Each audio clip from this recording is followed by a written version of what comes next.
So to wrap up, we wanted to go through some first quarter grades, which The Athletic wrote up an article at the end of last week with first quarter grades. And for the most part, I mean, I think I'm pretty much aligned on them, but there were a few I wanted to touch on and just get your thoughts.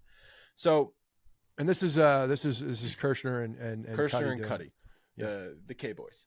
So actually, they're both the K boys. Whatever.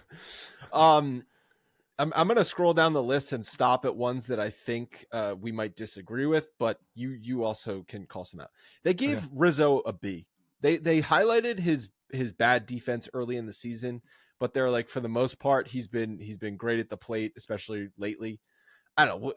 He hasn't felt like a B to me. He's maybe this is splitting hairs, but it's been like C+. I think it's splitting hairs. It's C+ or B-. Like, I don't know. He's been a little disappointing. I think it's splitting hairs. If I were to grade him, I would have probably given him a B-, honestly. Okay. They gave Glaber a D-, and I don't know, maybe they just didn't want to give anyone an F, but if there's someone on this roster that deserves an F, it's him. He's the only one. Yeah, but they're giving a D- because they did not want to give him an F. That's exactly what's happening. Okay. They gave Anthony Volpe an A, Oswaldo Cabrera a B, and I know Oswaldo has been struggling at the plate, but I still think he leads for RBIs for number 9 men, and he was thrust into a starting role at the very end of spring training. And like we grade on curves, okay? You don't grade Oswaldo Cabrera with the same expectations you grade Aaron Judge. So for me, I'm like, he got an A-. Okay, he's done way more than we thought he was gonna do, and he stepped up in a spot where Judge was absent for the first month, and Cabrera took on some of that, and for the first couple of weeks was unbelievable. So yeah, I have to, and I think and I know he threw one up the line a little bit the other day, but I think he's for the most part played a pretty good defense over at third base as well. And that's not to say he's been as good as that next player. It's just we're grading on a curve. He's a role player. He's a utility guy. That's what I'm grading him on, a utility role guy. So yes, he's I think an A- is I think he's been really good. So on the face of it, they gave Verdugo a B.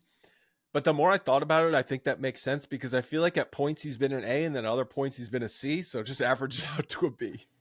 Yeah. And, I think the fact that the child has come and cooled him off quite a bit is affecting that grade. Otherwise you're putting him in a higher position at that point, but he's been good. And his defense, like that's the other piece.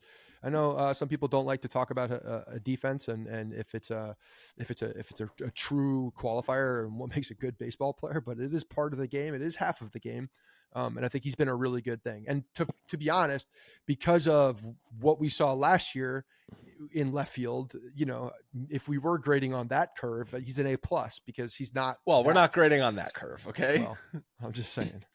They gave Judge a B+, which I think is probably fair. I mean, maybe that's a little generous. I mean, again, he struggled so much through the first few weeks of April, and then he's been so good the last couple weeks. But I do expectations, right? So expectations, sure, but at the same time, like the numbers are where you think the numbers should be, which is crazy. He just did it so quickly. Yeah, they gave Juan Soto an A, and I was like, okay. Maybe they don't give out A+ in this grade, but we'll come to find out that's not the case.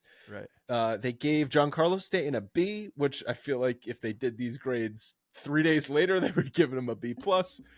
They gave Nestor Cortez a C. Giancarlo Stanton's an A for me right now. Are you kidding me? If we're looking at expectations, yeah. Hell yeah. Like if we're going grading against expectations, like no. I'm not giving him an A just on principle and the fact that he can't run. But yeah, I think it's better than a B+, than a B, but probably an A-. Nestor Cortez a C, which probably makes sense considering he's an A+ at home and an F on the road. Luis Gil A+. So here they're giving out A+. Luis Gil, absolutely an A+. But how do you... Because the expectation is that you don't know what Luis Gil is. So when you go that far above expectation, that's where the plus comes into play. You expect Juan Soto to be great. So he's an A. But he's been even better than anyone, I don't want to say thought, but like, you temper expectations a little bit, at least the cynical fans. Juan Soto's numbers have been ridiculous his entire career. So, to expect greatness from him is I don't know, but it was just so satisfying to see a superstar start so damn good with the team. Okay. It's different when you see it day to day, for sure. But Luis Gil, if anybody on this team deserves an A+, that man deserves an A+. They gave Rodon an A-. I think it's a little generous, but again, it's because they were probably, well, he was such garbage last year that anything was better. And he has been good. Like, even we didn't really talk about him in this Chicago series. He pitched well. He came out of the gate, gave up a home run, gave up a couple runs, but then he cruised. And I know when you get some runs behind you and you're playing the White Sox, like, you should be around the plate and you should be able to dictate what you want to do against that team. And he did for the most part. But here's the thing. They gave Rodon an A- and Schmidt an A.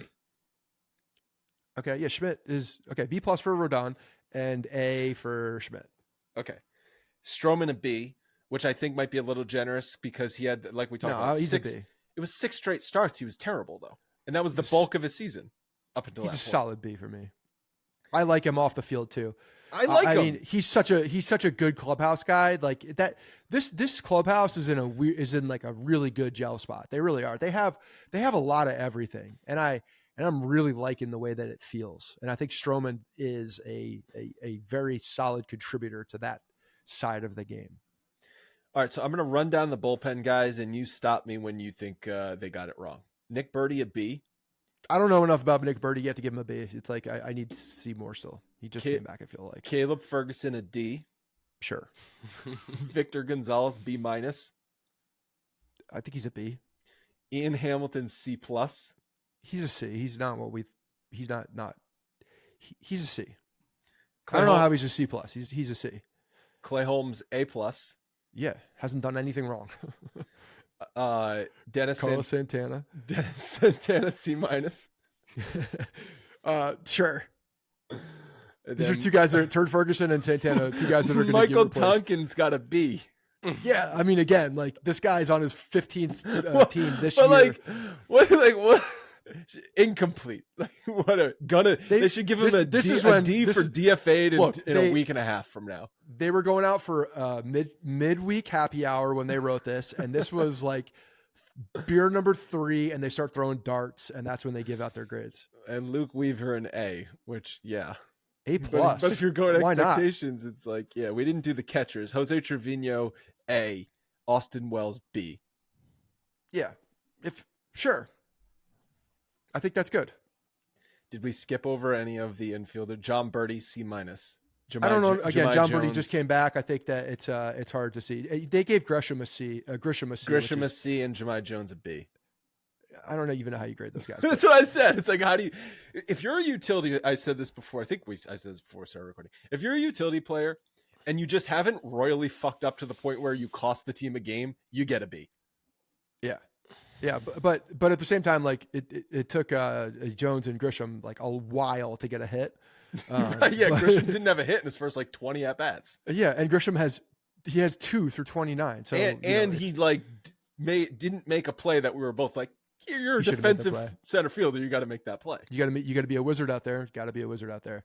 Yeah. So, one of these guys is on the chopping block. Well, it's Jones. He's on the chopping block when LeMahieu comes back, and it's Michael Tonkin when it's Tommy Michael Kahnle Tonkin comes back. Yeah, and then or Turd Ferguson. Maybe Tonkin is coming in and really, going after that spot. Maybe you need a mop up guy. You do. Ferguson, although does have, he's got some value against lefties.